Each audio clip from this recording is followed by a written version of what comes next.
Hey folks, this is Try with Rhykker. Hey, how we doing? Rhykker, man, how's your day going so far? Day's going great. Thanks for having me. How are you doing? I'm doing okay. It's been quite the dramatic 24 hours in not only the Path of Exile community, but I'd say the greater ARPG community. Obviously, we had a lead designer leaving from the Diablo team, and a lot of people reacted to that. And then later that same day, Grinding Gear Games dropped the bomb. Path of Exile 1 is essentially indefinitely delayed. So, Rhykker, I think we should start out with that. A little bit of a preview of the Saturday morning news video. Yeah. What are your thoughts on it, dude? Well, the PoE part, I guess. Yeah, the PoE part. Yeah. So, I mean, first off, I could understand why people are feeling upset, disappointed. We love our hobbies, and there are some hobbies that people get really passionate about, and PoE is a kind of game that really garners a kind of very passionate audience, as opposed to more casual games where people are kind of like, whatever. You have the perfect recipe for people that are they love the game very much, and they're going to feel strongly about it, and so they're going to feel strongly when they get some pretty devastating news. So I totally get why there's strong emotions there. To me, I I'm not terribly surprised that this is what happened, that they had to pull people from PoE1. I was surprised when they first promised that they were going to run both games and that PoE1 was not going to suffer for PoE2, because that's just what you see all the time in the industry, right? Yeah. As projects are, coming to fruition, any company that's running multiple games, that is cooking multiple games, they pull talent, right? At Blizzard, we saw StarCraft project canceled so that they can pull talent to get Overwatch 2, Diablo 4 out the door. This is just what happens.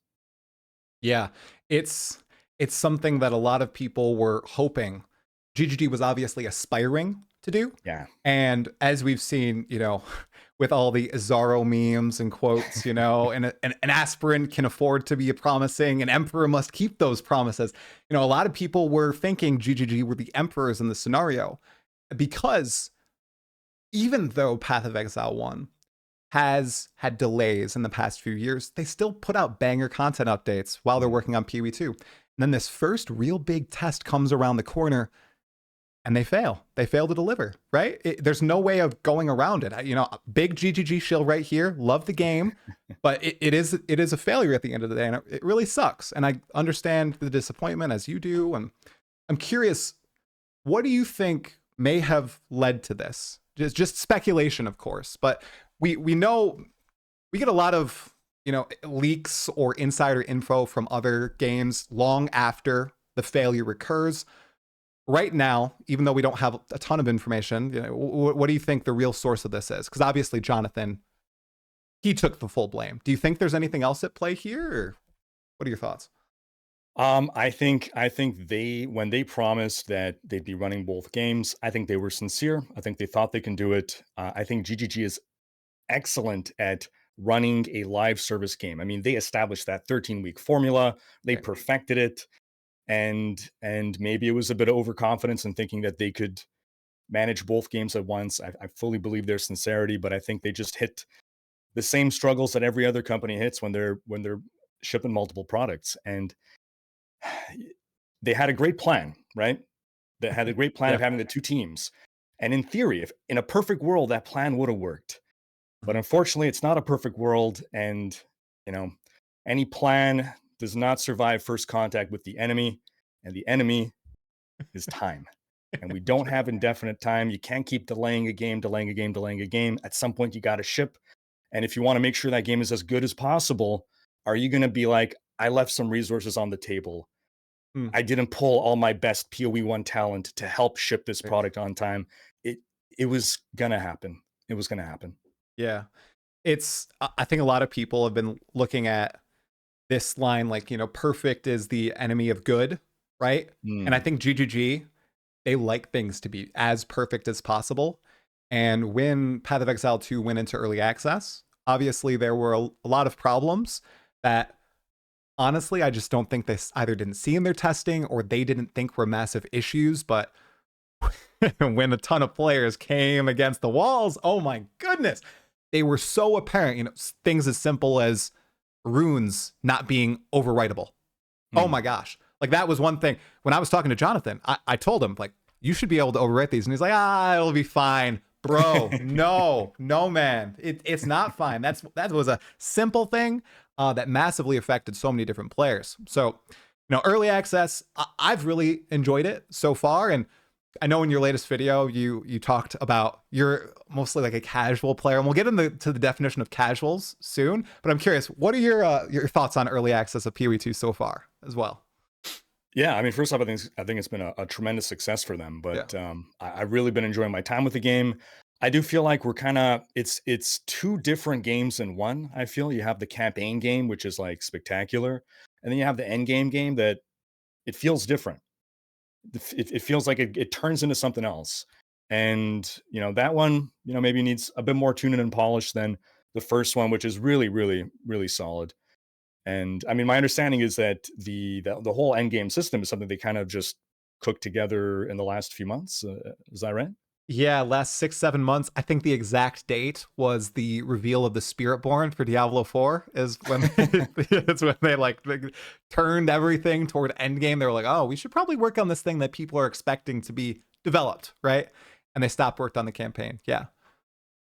So Yeah, so you enjoyed the campaign then thus far? absolutely. Yeah, it's funny when I finished the campaign. So I Yeah. I thoroughly enjoyed it, but I'm like, it took however many hours, and I'm like, I don't want to have to do that again anytime soon. I am eager to jump into the end game, and I got into the end game. I was enjoying it, and then I got to a point where I'm like, I kind of want to do the campaign again. I really enjoyed that. So I didn't expect that. I didn't expect to miss it so soon. Yeah, I definitely get that feeling, especially because what did you play your first run through? I'm curious. So I've only had the one character because I've still Oh, been okay. enjoying it, and it's Minion Witch. Oh, Minion Because Witch. in 2019 I tried PoE2. In 2023, 2022 on at Gamescom I tried PoE2. So I've tried many of the classes, including the Druid, including the Huntress. And so I had an idea. I'm like, I'm not going melee. There is no way. I am not skilled enough to handle melee. I remember the long animations with the hammer, and I'm like, I'm gonna try a minion build. Also because Diablo 2, man, my first experience was a necromancer, a minion necromancer, summoner necromancer, and I've just always been trying to recapture those feels. Yeah. And I'm like, okay, maybe this will be the one. And I really enjoyed playing a summoner. Oh, that's awesome. Yeah, I've heard good things, especially with the latest patch where they kind of reworked how minions were despawning and then not respawning around. You're like, that sounded brutal, dude. And I know Yeah. endgame with the corridors. Ooh, I would Oh be yeah. frustrated if I was playing minions. So, but I ask that because if you ever play through another section of the campaign, in the near term, man, it feels different character to character. And it's not even Mm. character to character, it's just archetype to archetype. We're saying monks and warriors, but it's really okay. If you use maces, wow, that plays differently from quarterstaffs. And same with minions. I was shocked at how just different the playthroughs felt on each class. And full disclosure, bro, I could not play a minion character past level 5. I couldn't do it. I just couldn't do it. But I'm with you. In D2, that was my first character too. Minion character. I didn't go Necro. Druid was my jam. And Okay. yeah, didn't work out well. Wasn't the best build. No, and I was very young too. So I was just playing, smashing buttons and clicking right, like, oh, this is cool. That's cool. Kind of what I do with PoE2 right now, maybe a little bit more sophisticated. But I really pushed myself, tried to beat it, and it didn't work out when I was, 7, 8 years old. When I revisited a few years later, I was able to. How old were you when you first played Diablo 2? I want to say 12, and it Well, was the original Diablo. We didn't have Druid yet. But okay. I what appealed to me about the Necro was, and I'd played RPGs before, and it's always Yeah. like you play like the goody two shoes hero, and I'm like, oh, this is like a dark looking dude. He looks kind of evil. Like this is different, and I just Okay. love that just dark spin on the genre. And like right away, you go out there and you're fighting like zombies and undead, whereas other games it's like go into this cellar and kill 6 rats for me, please, Mister Hero. It's like what? Yeah, I remember that clearly in games like Neverwinter Nights and Baldur's Gate. right? Yeah, I mean, Baldur's Gate, exactly. that's the classic. Yeah, right? You're in Candlekeep, and the first thing you do is you go into a freaking cellar and you kill the Mhm. rats, right? Bingo. So, yeah, that dichotomy must have been crazy back then when those were the options available. Did you ever play like Neverwinter Nights? I'm I curious. did, yeah, yeah. Oh, awesome. Did you play the persistent worlds or just stick to the campaign? Oh gosh, it's been so long. I remember noodling around in like the map editor thing, and like The they had like Aurora a tool these. set? Yes, yeah, yeah, yeah, Yep. yeah. Yeah, that was great. Yeah. It's man, let's move it up. Dungeons and Dragons, right? Yeah, So that's obviously. I just got to do it, you guys, because it's the perfect time. That experience in Neverwinter Nights with the Aurora toolset editor is the peak D&D video game form thing ever. Like it just gave all the power in the hands of players via scripts and all the models and tile sets. So I'm curious, dude. I know from some video, I can't remember which video it is. You were just talking about how you originally kind of started YouTube for D&D, like It's Dungeons and true. Dragons, or you had series related to that. How long have you been playing? I'm curious. Like 25 years. Really, It's my biggest hobby. Yeah, yeah. really. Okay, are you a DM or player mostly? DMing is really what I enjoy the most. I've been a player a couple of times, but I just uh, it's my creative outlet. So like I get to Yeah. build worlds, I get to build a lot of characters and plot lines, and it's my ultimate creative outlet. And yeah, I just love it. So you're playing it now, I presume, if your biggest hobby. Yeah, yeah. Okay, so DMing your own world or in a pre-established setting? Yeah, so we have our own setting. It's been running for, I don't know, like 15 years Oh, through that's so multiple cool. campaigns to the point that like characters from like the first campaign, they've become like the emperors and like whatever, like powerful figures. And so we go through generations of players as well, where some players get to see their old characters as NPCs now, or new players are meeting old characters from, past campaigns. That's So that's awesome. nice. That's the dream, dude, especially if you have a close-knit group of friends or people that cycle in and out and you get to see those stories evolve over the Yeah. course of a decade. I also, big DM here. I have thousands of pages of my own homebrew world Oh, written. wonderful. Yeah, oh dude, it's so much fun sitting down, playing in person, or even we did it online for a little bit there. It used to be one of my favorite things, but man, people I think underestimate the amount of like effort it takes, especially as a DM. Absolutely. I think if they don't do it, they just can never know. Really. But I feel like being a dungeon master really prepped me almost for streaming or like being on YouTube because I feel like every single one of those sessions, just a whole bunch of like videos because you're narrating like either combat or you're being NPCs, you're exhibiting someone. Like, do you feel that way too? Do you feel like you help hone your craft every time you sit down at the table to roll some dice? I never thought of it that way, but that's it makes sense. It makes Yeah, sense. because you're I know constantly thinking on your feet. I had actually I'd started as you mentioned my original like YouTube content was D&D. It was posting my Dungeons and Dragons sessions just to share with the world and then eventually D&D tips. And I would listen back to my recordings and I would make like little post-it notes of stop saying speak more clearly, stop mumbling, stop slurring your words. And I think that actually better prep me for being able to make YouTube videos. Hmm. Huge. The thing. I had a sticky note on my Dungeon Master's screen saying, "Don't say just shut up." And it helps with narration, right? Instead of, if you do just a line talking about them creeping into some decrepit sewer, and then as you're thinking of the next line, talking about the giant rat that lies within, if you say it instantly takes them all out of the moment. But if you pause and give them a moment to The pregnant just conjure pause. it in their mind, yeah, it adds to the atmosphere and everything, dude. So yeah, it's a hobby I really want to get back to. I kids and I am just so zonked now, man. I could imagine. Oh, oh god, it's rough. One day I'll get back. Awesome. I'm curious, is there a reason that you stopped sharing D&D stuff and swapped over to Diablo style content and ARPG video game content? Yeah, so I mean, I started YouTube just as a way to share, my hobbies with the world, with other Yeah, people, like-minded people. There was no monetization on YouTube back in the day, yeah. and D3 came out. I got really into D3 as Reaper of Souls was coming out. Like my YouTube channel was a purely D&D YouTube channel. I made D&D tips, posted sessions, and but I was super into D3, and like I was doing a lot of research, and I'm like, man, I'm doing all this research.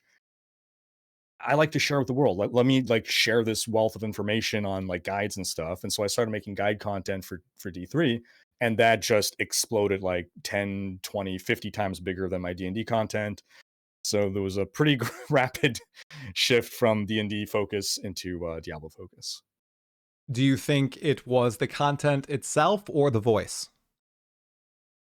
That made it so popular.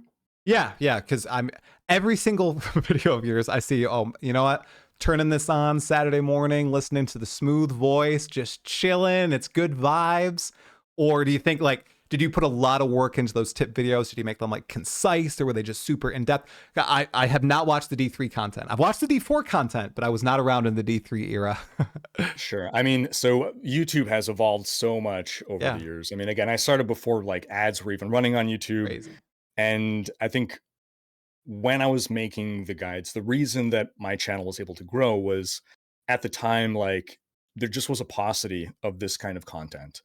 There just weren't many guides, and the guides that there were was like just poor quality with regards to like, terrible mic, no webcam, like terrible recording quality. Like people didn't know how to edit, people didn't know how to do YouTube back then. Right. And so I was able to leverage a certain set of skills and I think that's what allowed me. Also, I had knowledge of SEO, search engine optimization, which Right. kind of no one really knew back then. And it's no longer the meta for YouTube, but just because of the things keep changing so fast. But Right. yeah, it was being able to apply specialized knowledge and skills to produce a product that just wasn't found really elsewhere. And it took a Yeah. few years before everyone started to get a webcam, and everyone like nowadays, you can buy a streamer kit for like 20, 30, $40, and you have everything. You got the ring light, you got the camera, you got the Yeah. the mic. It's really easy now to get into things, but it wasn't that wasn't the case back then. Where did you, if you don't mind me asking, where did you get those skills? Were you in media before? Or this was just knowledge you had, picked up from different creators or someone else? I guess you're right that it was D&D I knew because it. D&D prepped me for it. I mean, I guess editing the D&D videos for a couple of years Yeah. gave me the skill. Yeah, 'cause I don't have any formal education in video editing or like voice work or anything other than throughout my life, doing voices Mhm. of NPCs. I like voice Right. acting; it's fun. Um, and then the SEO stuff was from being working in as an editor for a website. Oh, okay. There you go. Okay, before we get back to ARPGs, Yeah. you're setting me up for it, man. You love doing Uh-huh. voices. Okay, you I don't do. have to do the voice right now, but do you have a certain favorite NPC voice you want to share? Maybe just describing it, you know? Well, oh, okay. So, I mean, if I have a favorite MP, if there's one voice to do, Yeah. it wouldn't be from my homebrew. It would be hello. Stay a while and listen. That was pretty good. That was excellent. Okay. Is there a Deckard Cain in your homebrew world of some sort? I'm sure I have at some point done a Deckard Cain voice, or at least something similar enough. The thing is, I can't bust it out. Obviously, I know everyone's going to recognize it, and they're not going to take the dude seriously. So I use it very judiciously. You use it for the joke character, you're just like, okay, I want them to not take this old dude so Yeah, seriously. I've done it for a exactly. tabaxi merchant before. Let's Okay. do it. Yes.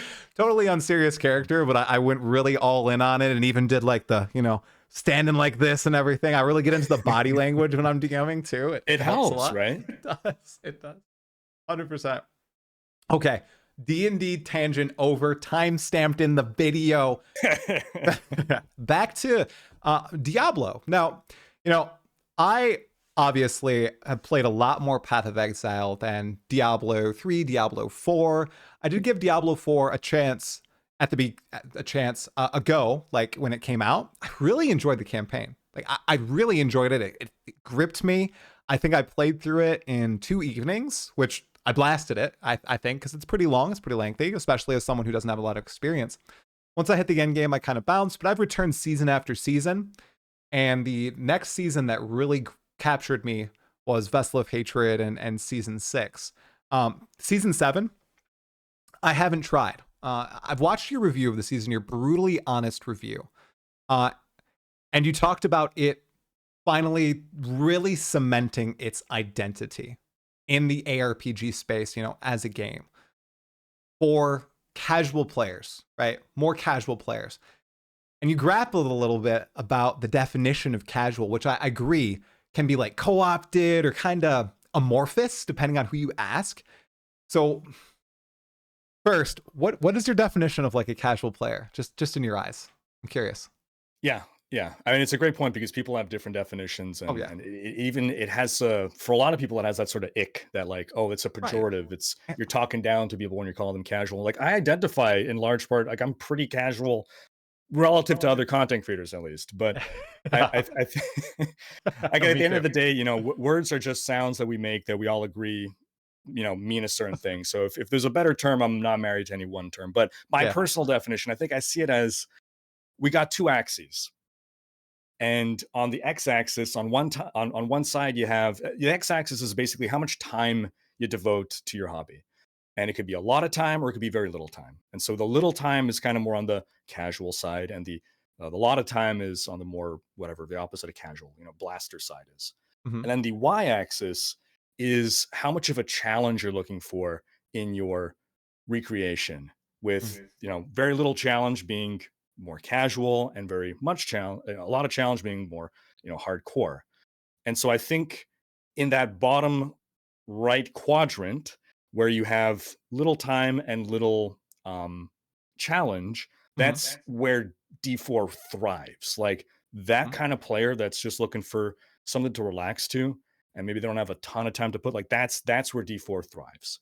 Whereas PoE, especially PoE2, really thrives in that top left quadrant of people that, well, I'd say the campaign actually just on the left half period.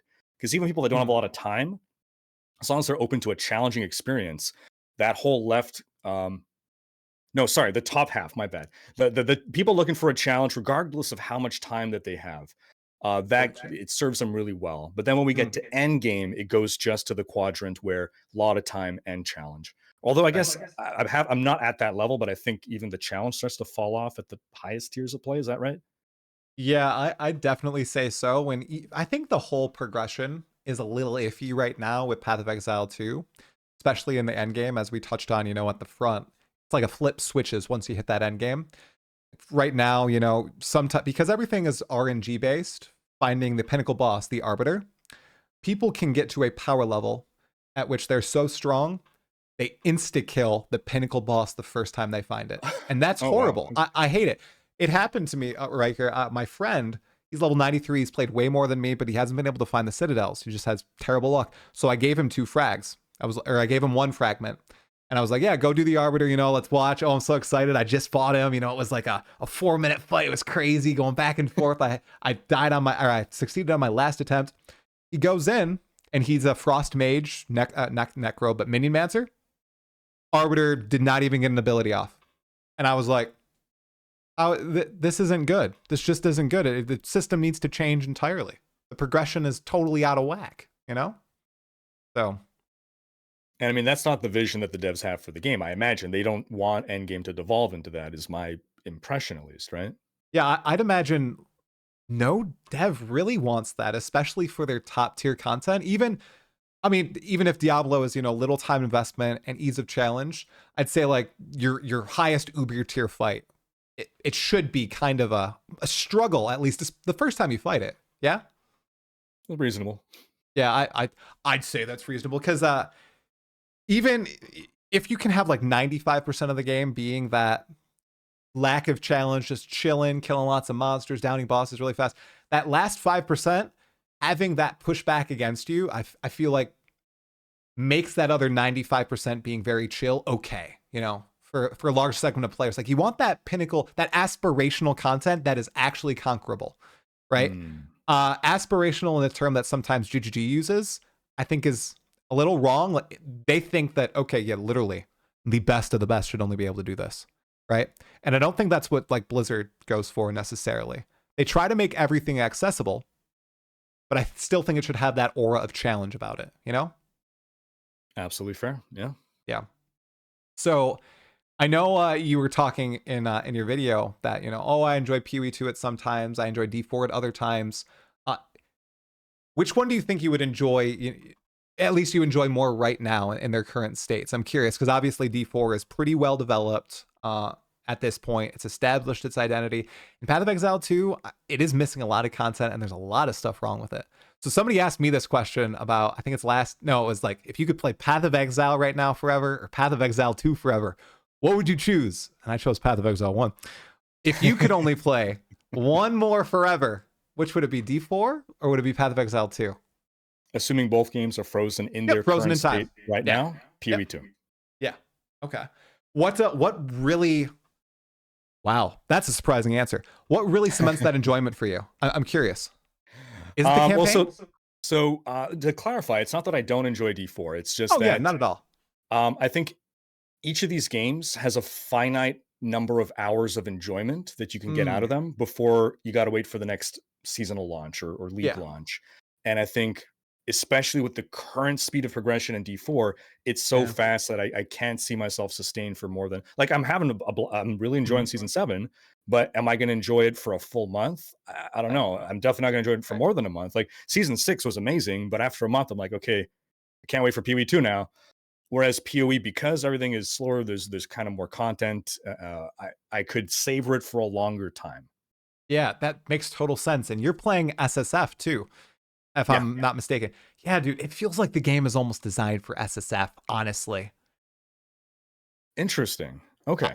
I think well, the difficulty, I would agree. Agree. The loot drops don't feel designed for SSF. No, sorry, I'll correct myself. The difficulty, it feels so good. You know, the speed at which you're progressing through the campaign and into maps. It feels like it's a steady progression and you're not meant to like leap from, you know, T1 maps to T15. You can do that in trade very easily and it feels bad just buying your way through the progression. In SSF, which I mostly did, I did like SSF light. I traded like 2 items before I did Arbiter. Felt really good. So I'm glad you're getting that SSF experience because sometimes trade, I don't know, it kind of corrodes your mind and almost you have that feeling in the back of your head saying, oh, you should just trade for this item. You just go for it. Just buy the item. You don't need to earn it yourself. Just go for it, you know?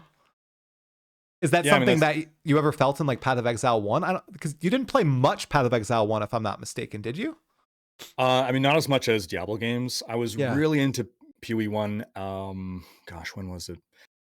It was before ExileCon, the first ExileCon. I played PoE1 maybe for like a year or something. Like I just reached a point where, you know, I was like my job was playing D3 and I just couldn't make the time for both games anymore. And like PoE was like taking over my life and I was loving it. And I did get into the whole trade game. I was like Mercury Trade and whatever, like app downloaded all the different various plugins to get it all to work, the alerts and everything.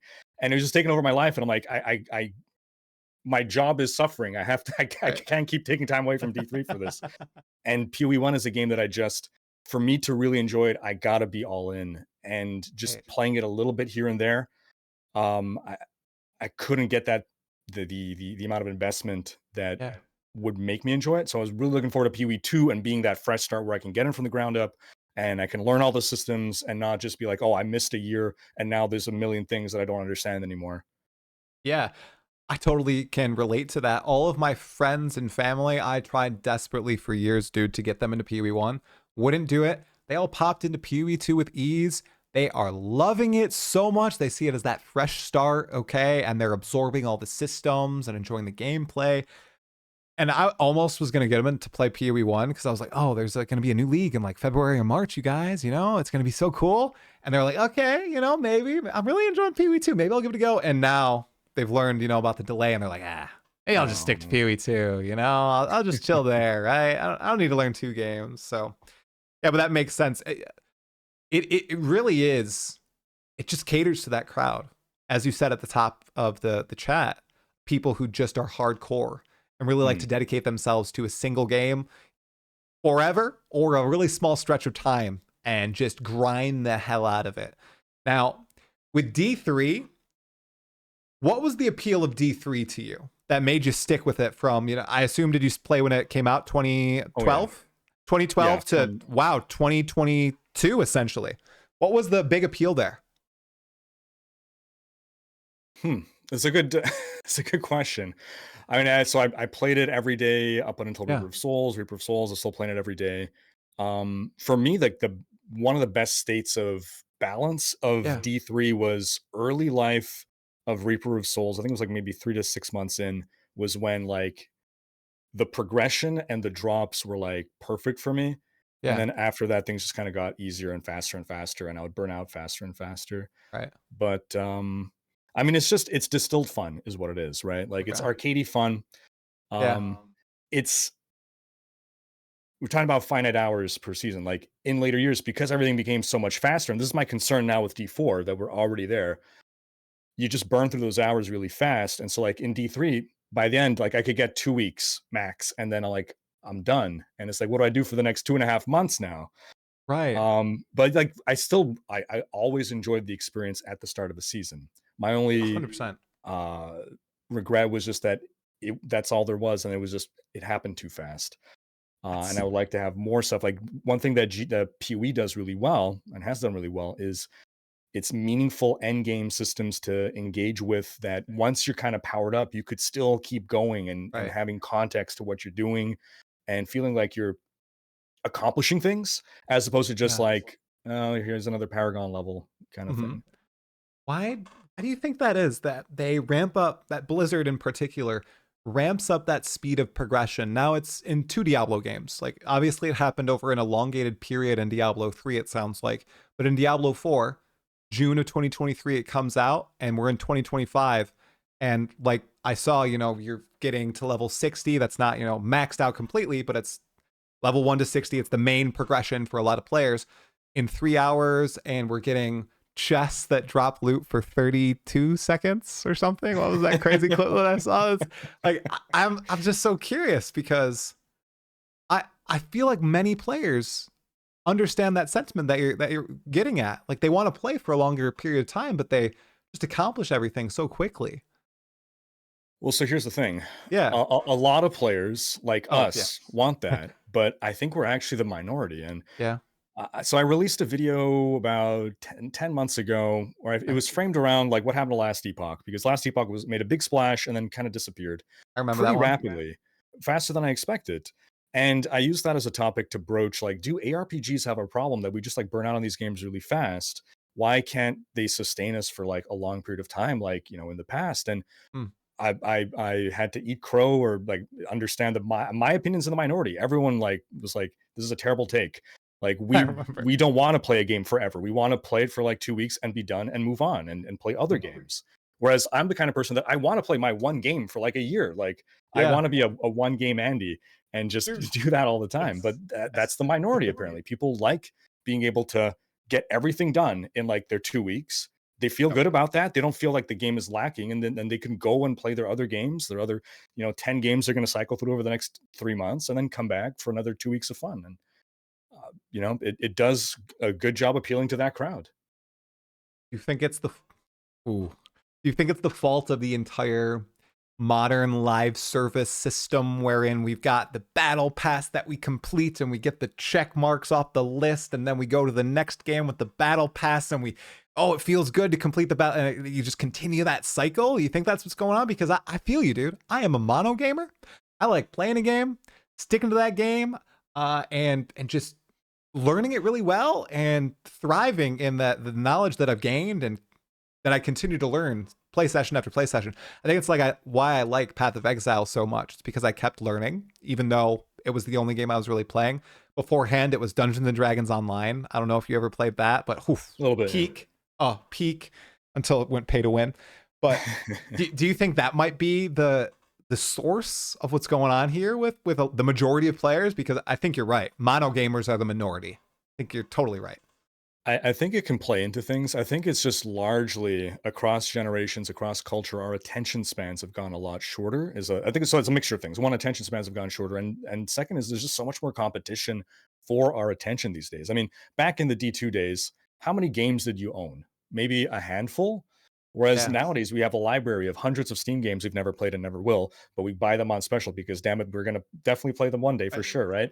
And we have now Netflix and Amazon Prime and Twitch and YouTube, and there's like a million easily accessible means of entertainment at our fingertips that we just didn't have in the past. And so we had our one game and that was it. And now it's like, yeah, social media as well, feeding us 15 seconds of video at a time. Our attention spans, I think, just can't keep on one thing for very long. And we don't want to, and we don't have to. Yeah. Yeah, I think that's a great point. And I also wanted to ask you a little bit about this aspect of D4 that I think pushed me off a little bit as someone who is casual in terms of play time for a lot of these games. Most of the time, I can have those periods where I blast, at a league launch or something, but most of the time I really like Path of Exile because I can play it on my schedule. Whereas something like D4, at least from the outset, they have all these seasonal events and they have the world bosses and they have the world map where you have to participate with all these different players to grind out this stuff. It feels almost MMO-ish in a sense. I had played a lot of Guild Wars 2 in the past before I had kids, and that had a lot of the same elements, even though it was a little bit more casual friendly, right?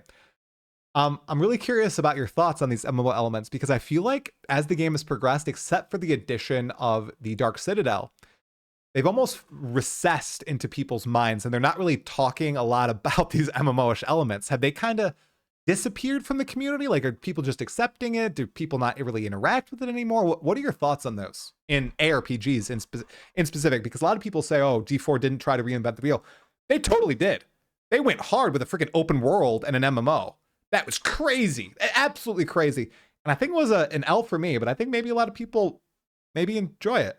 And just are like, yeah, I like it. Yeah, I think the D4 of release and the D4 of today are almost like two different games in the same way that like PoE2 campaign and PoE2 endgame are two different games. It's there's been a reversal of so many decisions or directions. Yeah. One of them being, I feel like the MMO element has been walked back a lot. And, I mean, part of it is like world bosses now, the timer is just, they pop up much more often. So it's more forgiving of, you don't have to log in for that time of day. It's kind of like, on an average play session, you may, run into the world boss. They're also not as important to do, I think, as a lot of like the timed events, like the Legion events. No one does those anymore. It's just, there's no real point. Those used to be more prevalent, more important in the meta and the strategies in the past. I guess the overworld right now is really kicking. Helltide 2.0 is a big win, and now the current Whispers, the Witch Tide, the Headhunt zones are a big win. Yeah. It's open world stuff, but I mean, I don't know how much people really see that as interacting with other players. Right. A stat came out a few months ago that from Blizzard themselves saying like 85% of their players only play solo; they never party up. So that's wild. Yeah, I think leading up to release, I mean, they saw Lost Ark, and Lost Ark is an MMO with ARPG elements, and they probably want to capture more of that kind of stuff. Back from the D2 days, right? The original D2 devs developing D3 were going to make D3 an MMO. They saw MMO as the future of the ARPG. So, with D4, they wanted to kind of dip their toe there, but not go all the way. It was not received very well with a lot of players. A lot of us, ARPG guys like to just be able to do stuff by ourselves. Right. We don't like to have to party up. I surprisingly love the Dark Citadel. It's like some of my favorite content in the game. Yeah. But only because I play with people I know, I guess.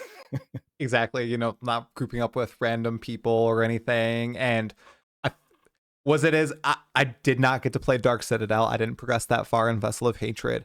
How were the boss mechanics? Were they like crazy in depth, like something World of Warcraft or a Lost Ark end boss, or were they more manageable, just for popping in there, playing it casually?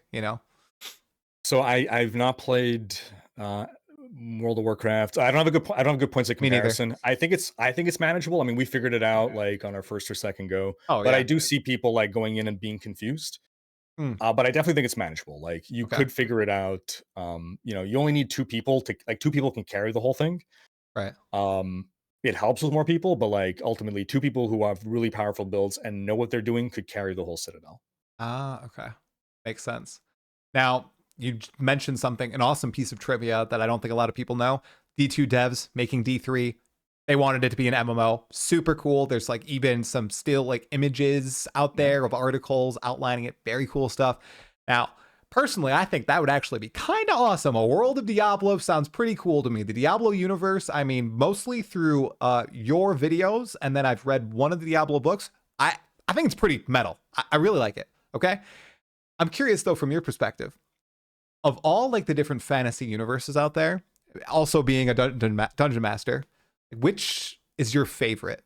Diablo, Warcraft. It sounds like you haven't played WoW, so maybe you don't like WoW. I'm also someone who hasn't played WoW. It's so nice to meet you, Rhykker. Like so many people are not like me and haven't played WoW.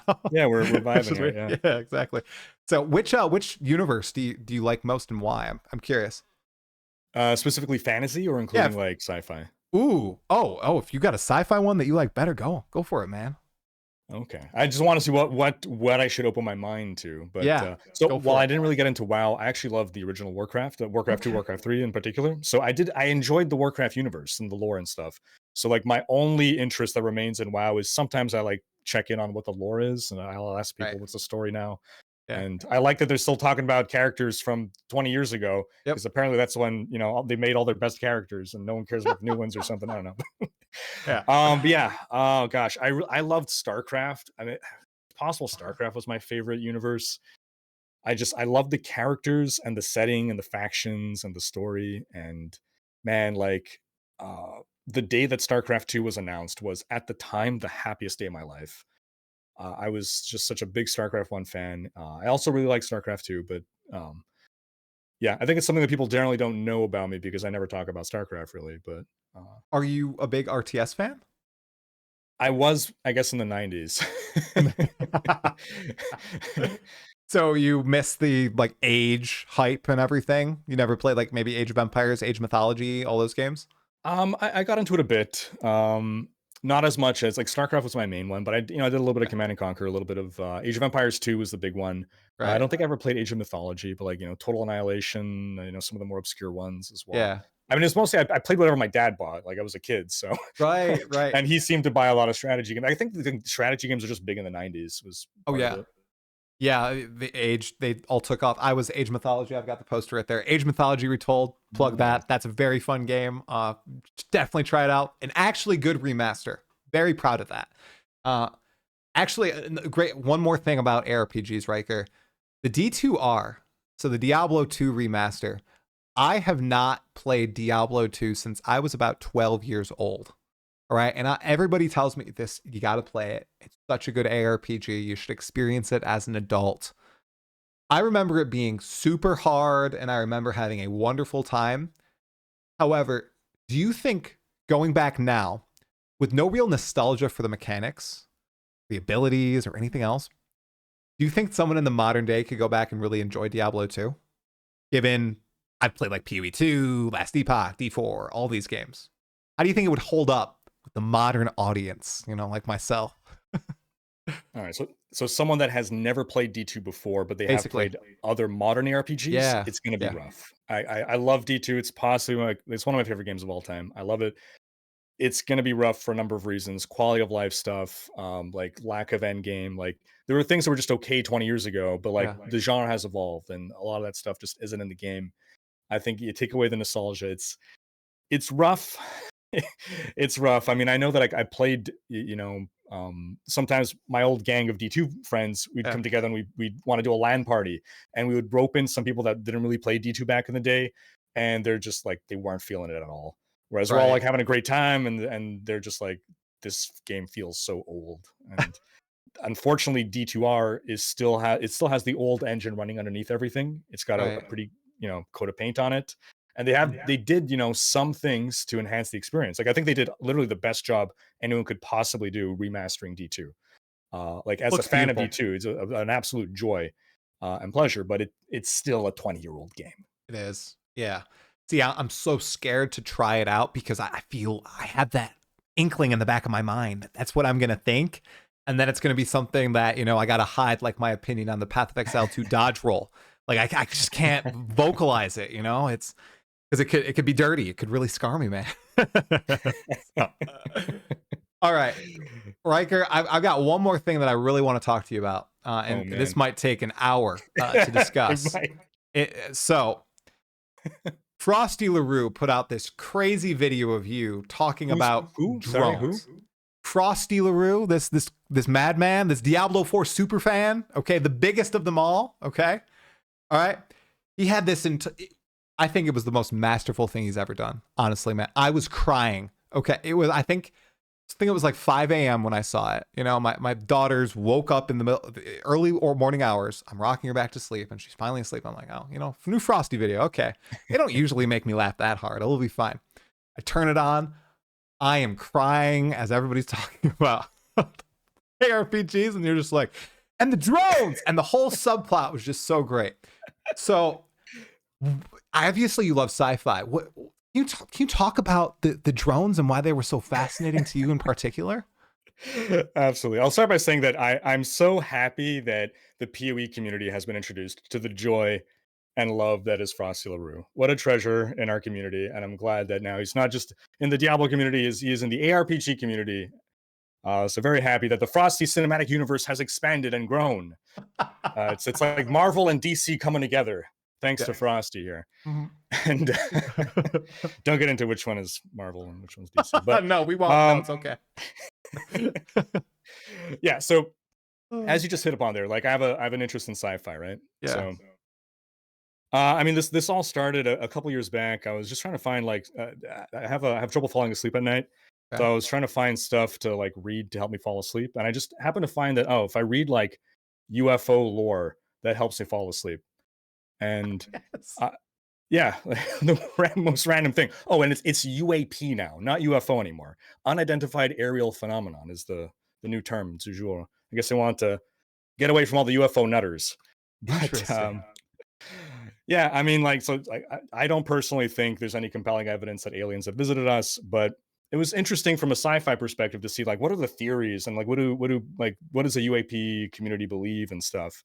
And so I was kind of following it from that perspective, while still like trying to find like, okay, anytime someone posts a video of like something in the sky, like I'm always looking for a prosaic explanation, like what is it that is not aliens? Like it's just a bat at night, right? It's just, well, that's obviously a helicopter kind of thing. But the truth that kind of kicked off this whole thing was, oh man, how much time do you have? Go for it, man. It's fine. I'm really curious because that's the only little bit I couldn't like find the stream VOD. So I was like, this must have been a part of some crazy rant about this. This is so interesting. And I saw everybody was covering it on the news. And then, man, it just stopped. I couldn't find anything about it. So, well, it's a cover up, right? Okay. That's why the VOD was deleted as well. The Illuminati got it. Crazy, but, crazy, man. So just as a warning, you might get a takedown on your channel after this. So that's you're forewarned. We're getting a dangerous territory here. But I'm gonna get a strike.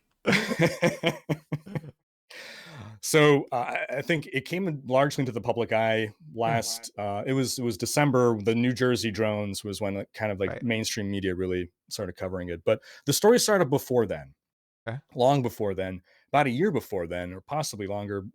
I became aware of it. It was December 2023, and there were these drones that were for 11 to 17 days straight, every night, like clockwork. This fleet of drones would go invade the airspace of a U.S. Air Force base. I don't know if it was Langley or Lakenheath. I forget which one it was. But it was like clockwork, and civilians were seeing these drones.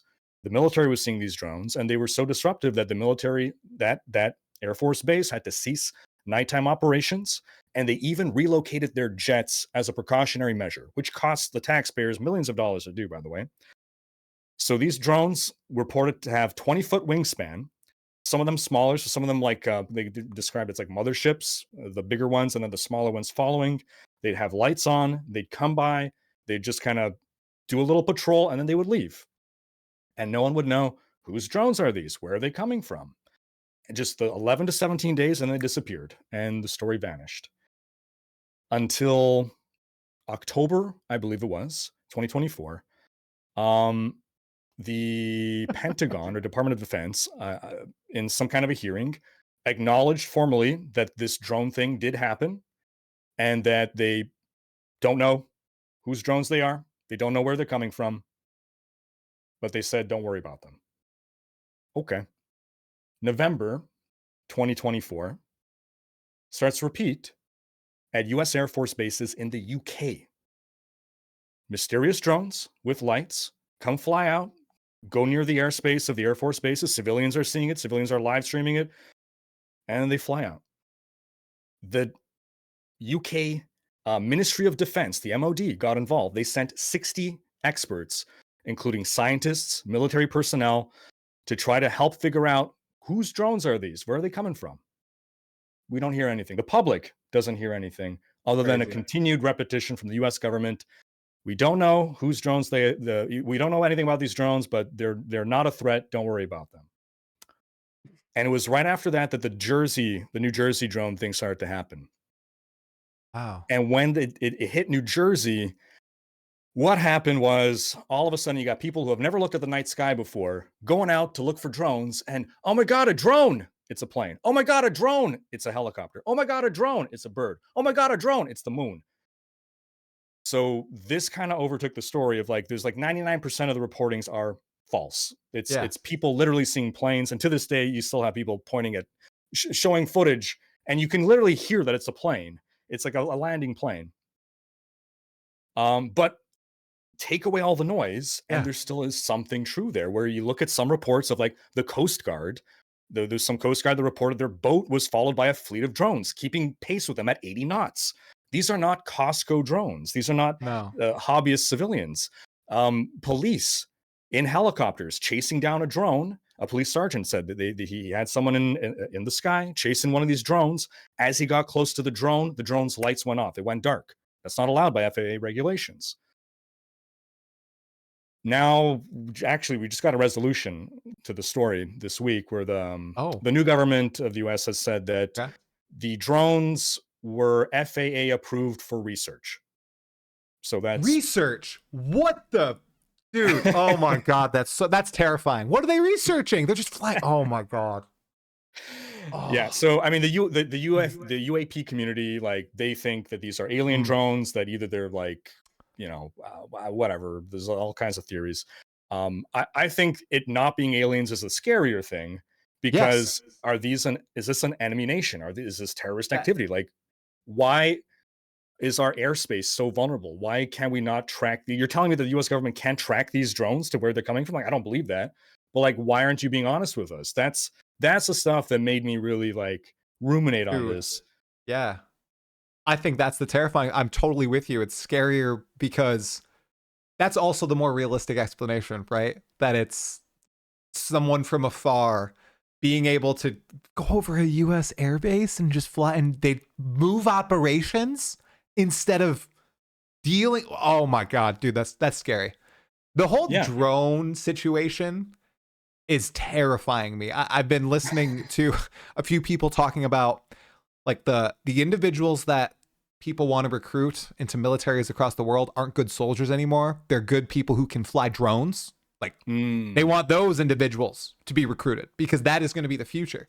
Like the people who are pros at controlling these things, from some remote location.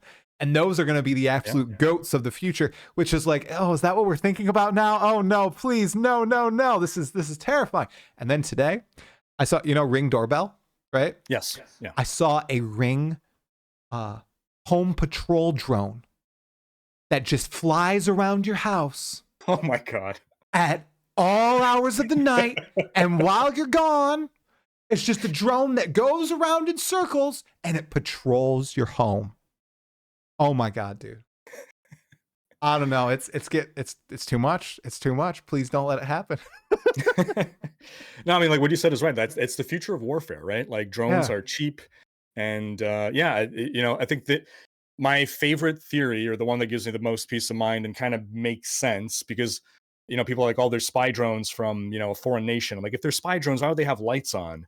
The theory that makes the most sense to me is that this is a red team, where it's like, okay, I'm going to give you, $50 million of budget. You are a black ops unit. You are going to act as an enemy of our nation, and you are going to try to attack us via this specific vector to see how vulnerable we are to this. Because that would explain why no one knows anything, why they have their FAA regulation lights on, because they're not actually trying to hurt anyone, but just point out this is how vulnerable we are to drone attack. Ooh, that's a pretty plausible theory. That's interesting. Oh my. Well, I hope we're able to fix that up, because that's terrifying. An entire army of drones can just fly overhead in the UK, in the US, really anywhere. I mean, wow, that is a good origin. I had no idea about any of that, man. So thank you so much. I'm sure the chat is also like, this is some good stuff. This is awesome. To wrap it all up, man, I know we said it'd be right around an hour. We'll end with something ARPG related. All right. Future of ARPGs, D4 tried with, MMO elements. Path of Exile 2 has really leaned into boss fights and having these highly telegraphed moves. What do you think is that next elevation level for ARPGs? Some feature that they could steal from another game, another just something that maybe existed in the past that no longer is present, just something that you think would really resonate with players of ARPGs today, us hardcore wild people that we are. That's tough. Ooh. This is the hardest question. It's why I leave it for the end, we can let it ruminate. If it was, I'll think on that one, because if it was to open up the ARPG to a wider audience, I would say that the one weakness we've had is we haven't had good PvP since D2 low level dueling, a real proper PvP. Actually, I really like the PoE's April Fool's joke Battle Royale. I thought that was actually really done. Yeah. But I think so. I within our community, because we've been starved of any good PvP. We largely aren't PvP players, but I think a solid PvP in an ARPG would open up, to a lot of League of Legends and MOBA players, for instance. But what resonates with us? It's hard, because I feel like GGG kind of does all the things that they just know the genre so well, and the kind of veteran players so well. So I love that they're always willing to do these crazy league ideas. Even though sometimes they don't work. I love that they have the courage to just go balls to the wall with these crazy ideas, and when they do work, they're glorious. So what other than that? I like that sort of innovation in the space. I really hope Last Epoch kind of takes that vibe too, where they try some wild stuff with their expansions. Obviously it's going to be about a year since their first big season when it comes out in April. I'm really hoping there's some crazy stuff in that expansion, because I know they've been cooking. It's not like they've been doing nothing this past year. They have been really trying to pack everything and put it into the perfect package. And now the new Path of Exile stuff might release at the same time, and I'm like, oh no, EHG. Please, GGG, have mercy. I know, come on. Right? Yeah, no, those guys do great work. Yeah, they've come up with some genius solutions to things, and I think that's the thing with innovation is you don't know it until you see it. And I love their solution to trade, for instance. That was it. That was it, and I want to see that in every game now. Yeah, I think that would be awesome in PoE2. Some version of that, GGG-ified, but with that base. I mean, even the SSF in that game with the Circle of Fortune. Yeah. I mean, what an interesting concept. And I'd love to see something like that if you couldn't migrate from SSF to trade in Path of Exile 2. And that would just be my playground, probably, for the foreseeable future. Right?